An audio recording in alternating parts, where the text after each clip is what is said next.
Welcome back to the Mind of Cy Marie. Today's episode is one that I believe will resonate deeply with our listeners, especially those working in entertainment, the arts, and event spaces. We're going to be diving into a topic that's often overlooked. I just talked about this just a little while ago. It's absolutely essential that we continue to emphasize consent, boundaries, and safety. Joining me today is Nicole Perry, an intimacy coordinator whose work has touched some incredible projects such as Dexter.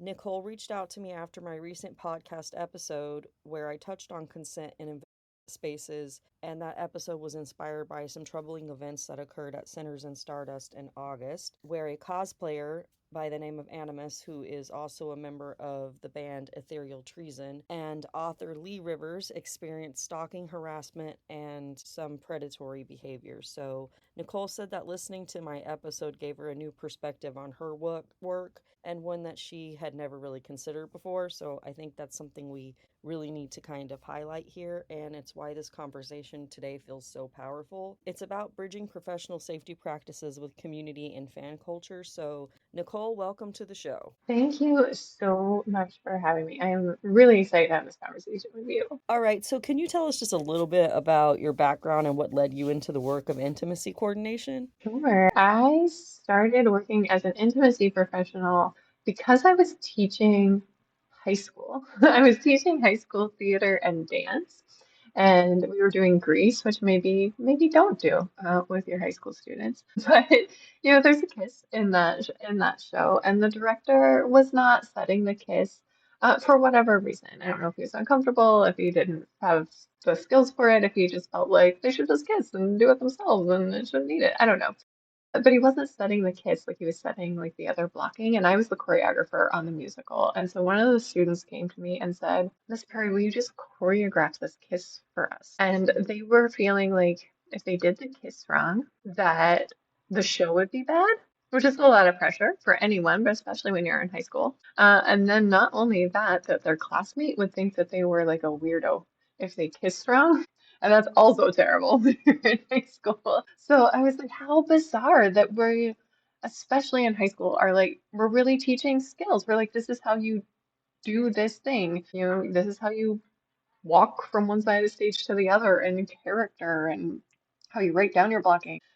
We teach them what to do, and then we were getting to the spot and just like hoping they figured it out, and then not even treating it with the same amount of purpose and professionalism that we are treating everything else in a show. And having been an actor and been a dancer myself, I recognize that of like, oh yeah, we do just kind of get to those spots and then like just kiss and hope that it happens and then it's good. And I was like, how bizarre that we are not treating these moments with the same kind of professionalism as the rest of the show. So coming from a choreography and dance background, I was like, how do we do this? So I started looking for trainings and found some. And once I got started, I was like, this is my thing. This is what I want to do. And so I really started working in theater as an intimacy director and then transitioned to intimacy coordination in late 2020 because I live in Florida and we lifted some restrictions a little earlier than other places. So some indie films were coming to Florida to film in late 2020 and wanted an intimacy coordinator. So I transitioned from theater to film at that time. That sounds like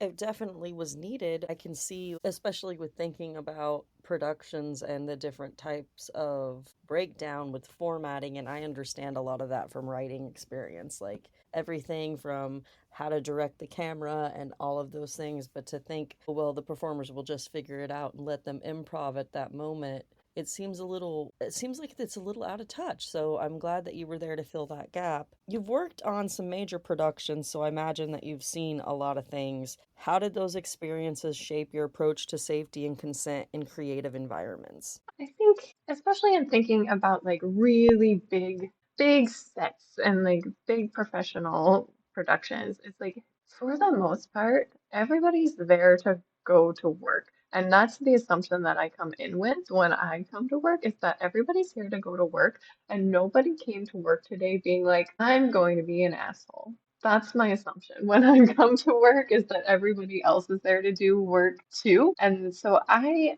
consistently just frame everything in the context of the work.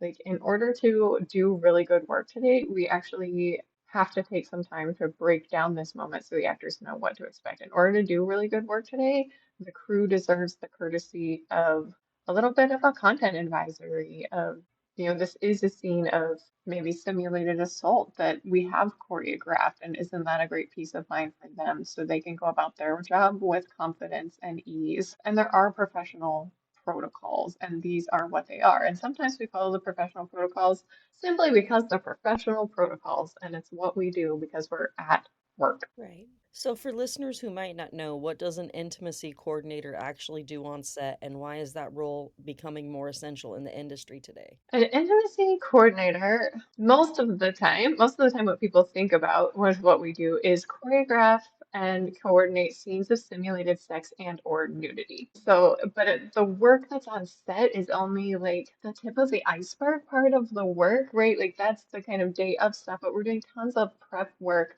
where we're reading the script and asking questions of the director and maybe also the writer and producer of like it says they kiss, but what does that look like to you? Because there's lots of different ways that could go. Or it says like sex is imminent. Well, how imminent? Like how far undressed are we? How many actions have we done up to here? And like when you were thinking sex, are you thinking penetrative sex? Are you thinking oral sex? Like there's a million different ways we could have sex. So what does that look like? So there's really a lot more prep work that goes in. And then talking to the actors about what their boundaries and needs are in order to do the scenes that are required of them. And sometimes that is around choreography, sometimes that's about the garments that they're wearing. And then SAG has rules as well for nudity riders, and those have to be issued 48 hours in advance for actors to be able to really have some time to make sure that they are confident in the asks being made of them and what's being done to support them in doing those things. And then we get on set, and that day, like my job sometimes is choreography, super, super specific choreography. Sometimes is like what I call kind of container setting, where it's like, okay, we know we're going to walk from here to here, and as you're walking, somewhere in there, the shirt has to come off, and then the hands will travel across the chest. And it's like an outline, I guess, maybe more than a beat by beat.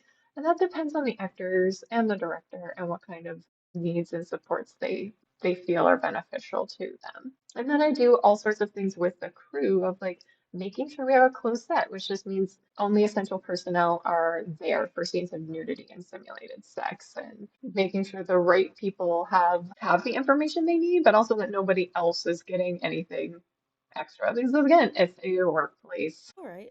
That sounds like it's very detailed, but that's definitely needed if you want to have good scenes and, not have to take a lot of takes. Yes, and it really is about getting good scenes. It is not, I say this all the time, like I'm not the police. I'm not there to be the police. I'm not there to get anybody in trouble. I'm there to make a really good scene. So is everybody else. So, when you heard my podcast episode on consent and boundaries in event spaces, you mentioned it opened up a new perspective for you. Can you share what struck you most? Yeah, I think I also work in theater as well as in film, and we talk sometimes in theater about like the social contract of theater and how that social contract is like the actors are on stage and the audience sits in the seats and the audience claps at the end and they laugh when it's appropriate and they cry when it's appropriate and then the actors take their bows and like everybody goes home, right? And that if you're going to change the social contract, like it's an immersive theater piece, then there needs to be some kind of notification of that for all people involved because we have certain expectations when we go to a theater. And when I was listening to your episode, like I was like, some folks are not understanding the social contract of these spaces, and that yes to being available for one thing does not mean yes to being available for anything and everything. Yes. Like the boundaries can still exist, even though the social contract has changed, right? That this star or celebrity that I know from afar, now that they are close, the social contract has changed a little bit, but there are still rules and parameters that set what can and cannot be done for everyone's safety. But some folks felt like since the social contract changed, then it seems like the social contract was broken and they assumed no social contract was in place at all. Yeah, and that was something I really was trying to highlight is this isn't just because if you flip this on the reverse and it got done to the audience, obviously this would be illegal and criminal, and Hmm. either way, it's illegal or criminal. So for both the performances, the performers and the performances they're doing, and the spaces that the audiences are interacting with them, you would think that that is the truth, that the social contract that we already know how to conduct ourselves is you don't put your hands on a performer, whether this is in a strip club or you're going to the opera. You Hmm. don't put your hands on a performer unless they invite you to. And Yeah. vice versa, performers don't put their hands on you. If you go to a haunted, theatrical performance and one of the haunt actors grabs you, you're probably going to be upset by that because you are, Right. unless it's disclosed ahead of time, hey, our actors might put their hands on you in this way or to direct you or something, then most people, in those environments might react in an aggressive or violent way. So, yeah, the incident at Sinners and Stardust with Animus the cosplayer from Ethereal Treason and Lee Rivers and others, it showed how unsafe behaviors like stalking, hovering, and even following people to bathrooms can just make the entire environment unsafe, and then it re-traumatizes survivors of those things who might be in the audience. And so what parallels do you see between this and the need for structured consent practices in entertainment spaces? I think that there is a need for some structured consent practices in entertainment spaces. And for so long in entertainment spaces, we just haven't because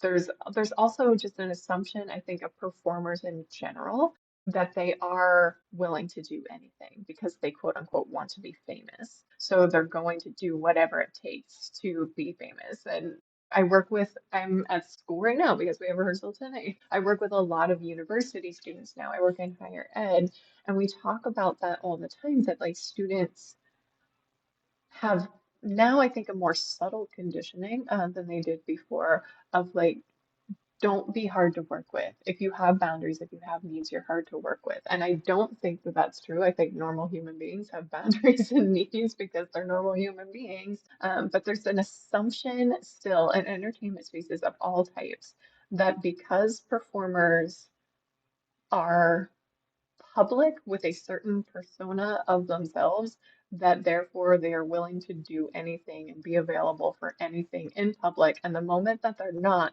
they're difficult or a diva or whatever. And that's bananas and incorrect. So we do have to remember that performers are autonomous human beings, which sounds like so silly to say out loud. Why would they not be? But performers are autonomous human beings that have needs and boundaries as well that should be respected at all times. Especially if we enjoy the things that they're bringing to us, because that's, they work and they are going to work, like you said, to start with. And this is, even though it's an event space for you and it's a time off, a good time for you, this is what they do every day in order to bring you those entertaining moments. So it should go without saying that you should respect their bodily autonomy, you would think. Everyone deserves a safe workplace. Like you would not want someone to come to your workplace and grab you, follow you. Like everyone deserves a safe workplace. And just because someone's workplace is more public than someone else's doesn't negate the normal human need for safety and privacy. Exactly. So, in your work, how do you balance artistry, storytelling, and safety when staging intimate and vulnerable scenes? That's a great question. I I guess I don't think it's a balance because I don't think artistry and good storytelling exists without safety and consent and autonomy. Because if I, as a performer, am not feeling safe, I'm not able to give my best performance to the storytelling, and I'm not able to be the best artist because some part of me is still monitoring, right? Like, how unsafe am I? Are there things that I can and cannot do? Like, there's a part of me being held back from the thing that I really want to do, which is make art and tell stories. Because I have to monitor my own safety. And so that's not ideal. That's not ideal for anybody. It's not ideal for the performer who's feeling unsafe, but it's also not ideal for the project. And I see this all the time, especially with like bigger sets when sometimes there's a perception, and I think especially in in Hollywood and like network and studio films of like, well, the intimacy coordinator is on the side of the actors. I'm like, I'm not on anybody's side, and because I don't think there are sides. Like I don't think the director is against the actor or the actor is against the director. I actually think we're all on the same side. We're here to make this thing. Yeah, you're But collaborating. sometimes, yeah, we're collaborators. But sometimes the people who have less power in a situation need an advocate or need a support so they get what they need to be able to do the thing that they're there to do. I don't think we're on anyone's side, and I don't think good art gets made without feeling confident. And I always like to use that word instead of like comfortable because as performers we do bananas stuff that's really uncomfortable, right? Because it's new. We never thought anybody would ever ask us to do that. You have to do the same thing 20 takes. You're in a weird position. Like we do things that are uncomfortable, but we can be uncomfortable and still be really confident in the thing that we're doing because we know we're safe, because we know it's telling the story in a beautiful, exciting way that we want to do. So it's like I'm always after everybody feeling really confident in telling the story. Because the more authentic the performance will be when they're confident. And it makes sense what you're saying because if you look, especially with you having a dance background, like ballerinas are a great example of that. Like it's very uncomfortable, especially with their toes and being on point and Yeah. everything. There's all these things that are very uncomfortable, but in order for them to do this performative dance that tells you this beautiful story of Swan Lake and to be able to make these motions and movements so that you feel the intimacy through the dancing that tells the story, they need to be confident and, in a sense, comfortable in their authenticity so that they can do the uncomfortable performance. Yes. Yes. So I really love the way that you broke that down there. So, what do you think organizers of conventions, festivals, or fan based events can learn from the practices of intimacy coordination to protect attendees and performers? I think there are some immersive, like theatrical events, like Sleep No More, that have hired intimacy professionals to prepare the cast for like this is what you do if someone violates that social contract, or not only to just work on the intimate stuff between them, but between audiences and them. You know, there are ways to do that, and my friend Colleen Hughes, who's an intimacy professional, really specializes in immersive theater. It's like one of her things. So there are folks out there doing work like that, and I think it is important to sometimes put things in writing of like these are the expectations, and we do have safety protocols, but also a chain of communication. Like whenever people are in space together, stuff goes wrong because people make mistakes, and sometimes those mistakes are simply mistakes, and sometimes those mistakes are willful harm, but stuff goes wrong. And I think having a chain of communication is really, really important of like, what's the recourse when something goes wrong that may or may not be escalating things to a legal level, because that can re-traumatize survivors that maybe were not treated with acceptance or seriousness when they've come forward before. It may be something that folks who are interested in abolitionists and liberation theories are like, I don't want to get the police involved, right? So, what are the things that we can do that maybe aren't that? Like, is there someone who's trained in mediation and conflict resolution and transformative justice that can like mediate conversations? Is there somebody to go to with complaints and be like, this has happened? Is there anything that can happen again? Maybe I don't need anything to be done for me right now, but I want to know that it's not going to happen again. Like, what are the steps people can take beyond legal recourse? Because most of the time that's not an option folks want to pursue. And are there multiple steps to get that done? Like I could turn something in anonymously, then no one can ever follow up with me and I won't know if it's getting done or not, but at least I can say my thing and maybe feel slightly protected if I need that in order to come forward. Maybe there's an anonymous like hotline or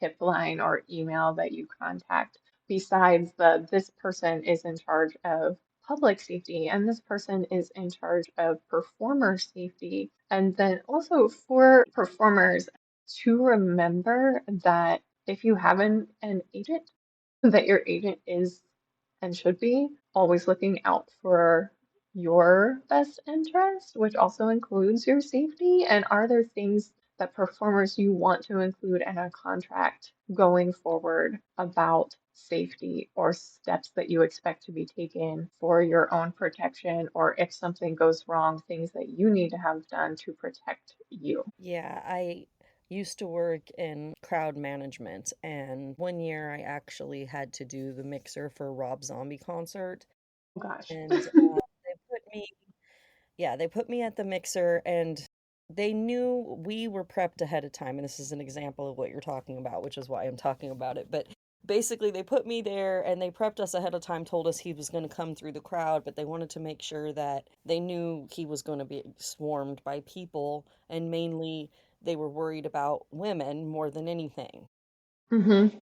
And I'm not a very big woman, but they decided to put me at the front, and I was the one when he came through, and I knew, and I already had my earpiece in and knew ahead of time when he was going to be coming, so I was prepared for it so that I could stand between him and a crowd of ravenous women. And as Rob was coming by, he leaned in and he whispered in my ear, he's like, "Thank you, I really appreciate this. You know, they'll tear me apart." You know, that, and you're like, this is Rob Zombie, and this is so cool because, obviously I am kind of a gothic enthusiast, so there's that. And I'm working at the same time, so I can't really make a big deal because I got to be professional. But that's part of like that network of what you were talking about is having that crowd management, emphasizing that there is a lot of things that happened at this event that I think any other event, yes, these things do happen, like you were saying, but it's about the recourse and what steps are already policy and protocol. And nobody, where were the crowd management? Where's security guards? Where were the people Yeah. that should have been coming in going, hey, break this up, this is not allowed? Because I know from my experience and what I have done that's how it would work. If I couldn't handle all the people that were in an area, then I would get other people in the crowd management before it went up to higher scale security and up the chain towards the police, because obviously I was working on a campus at the University of Oregon, so they actually have every branch of police on that campus, including Homeland Security. So it's all there, and all it takes is, and so we don't want to go immediately to, Homeland Security, hey, this person's doing this. We want to deal with the situation, and hopefully it doesn't have to get to, it's not a matter of national security. It shouldn't be anyway. Right. But, that's the escalation of levels of things. And the reality is, when you are managing events and you are coordinating all these things, I think what's happening is a lot of people are independent artists and they don't all have agents. And these events that are popping up within Book Talk, because it's been really pushed more and more Mm, at conventions that were ran more by like Hollywood or in New York and different film industry circuits, but now it's starting to break into more of the book yeah. in a different way, because we've always had like book conventions and book fairs and author signings, but now it's where there's these elaborate theatrical events that are emerging with the book culture. So it's very important, I think, that the event coordinators that are listening hear what we're saying here is you need to have crowd management security. It's not an option to not have it, because you're literally endangering not just your performers, but yourselves and your audience. And that can impede your entire business plan and your events being successful in the future. Yeah, and to know that if performers ask for security, that they are not being difficult or or hard to work with, that they have reasons that they're asking for these things, and their In the contract is long run, for they're their own looking out for the safety. liability on you and your event as well. Yeah. You have You know, to, sometimes that's why I get hired as an intimacy coordinator. Like I am a just cover your butt hire that they want to be like, we had an intimacy coordinator. And I'm like, all right. Like sometimes those are the things that you do because you just want to make sure that if something goes wrong, you have things in place or somebody to be like, no, we followed all these steps and we really did like do the this very best professional professionally. job we could do. Yeah, and it's very important that it's done that way, because to me, I look at that if I see a project structured that way and I think, okay, so everybody's coming here looking at the entire broad project and wanting it to be a success. They want their performers to be comfortable. They want this to go without a pop, and that is a security blanket. That means that we're not going to Hmm. have to worry about if we're For example, working on the next Blake Lively project, having that kind of a lawsuit come down because somebody did something that made the main actor feel uncomfortable. And I won't say either way which side I'm on there. I'm not on a side, like you said. It's just the facts of looking at the project. The actors need to feel comfortable, and if anything's happening with the project and the production team that makes that not align, having that intimacy coordinator and those other people and those recourses involved plugged in already at the start means we already have the safety nets in place to handle this. Yeah, and well published chains of communication. Like, not, oh my gosh, now that something has gone wrong, who do I reach out to? Like, in your packet, in your handbook, in your orientation guide, in your contract, whatever it is, that sort of chain of communication is there and is available, because there are two terrible things when you need help. Like, one is needing help and feeling like no one will help you if you say it out loud. And the other one is like needing help and being willing to say it out loud, but then not even knowing where to go, how to find those resources. Like that, those are terrible, terrible things that we can easily alleviate by saying, here are the steps that we've created. And I also think in this incident, and the one that you brought up with Rob Zombie, like it's really telling, and it's really interesting that like we are talking about women doing things, because so often that's not the assumption that, like, oh, me as like a middle-aged white lady, right? Like, oh, middle-aged white ladies are the ones that are going to be victims, not the ones that are going to be aggressors. And that's incorrect. Maybe not statistically like super lots, but yeah, anyone can be an aggressor, including women. And I do think sometimes I see this in theater a lot, like just objectifying language. Like a female audience member will say things about a male performer on stage in like his underwear or bathing suit or whatever. You were like, if someone said that about a woman, everyone would be like, oh my gosh, I can't believe they said that. But somehow Yeah. when it's a woman saying it about a man, it's acceptable. And it is not. It is still harassment. It is still assault. It is still creepy. Gender does not change legalities or proprieties or ethical behavior. And it's really just about that. This is an emphasis on social etiquette. These things are simply not appropriate. You do not do them, no matter what your gender, orientation, or any of extra thing about you is that you want to say. This is simply, you just don't say certain things and you don't touch other people. This is Other humans are not there for your consumption. exactly. So, my final question is, what do you hope listeners take away from this conversation about reimagining consent and boundaries in creative and entertainment spaces? One, that it still matters, right? That the entertainment frame of consent and boundaries, agency, autonomy, like those things still exist regardless of the context. And I think for all of us, a reminder of like, yes to this isn't yes to everything. And in the same way, no to this one thing isn't no to everything, and that everyone should get those opportunities. Like this performer said yes to being in public, but that doesn't mean that they want to be followed to the bathroom. And just because they're saying no to that doesn't mean that they aren't available to sign an autograph for you when we follow the social protocol of like standing in line for that. You know, that like everything is individual and situational. Like a yes to this is not yes to everything, and a no to something is not a no to everything. Like that's why we have to talk to each other. That's why we have to have communication. And that's also why we have to have policies to deal with it when communication doesn't happen. Yeah. Well, Nicole, thank you so much for joining me today and for bringing your expertise into this conversation. What we've uncovered here is that whether it's a Hollywood set, a convention hall, a local fan event, the principles of consent and safety apply everywhere and they must be practiced all the time. I would say that that's pretty much the long and short of it. Wouldn't you agree? I do.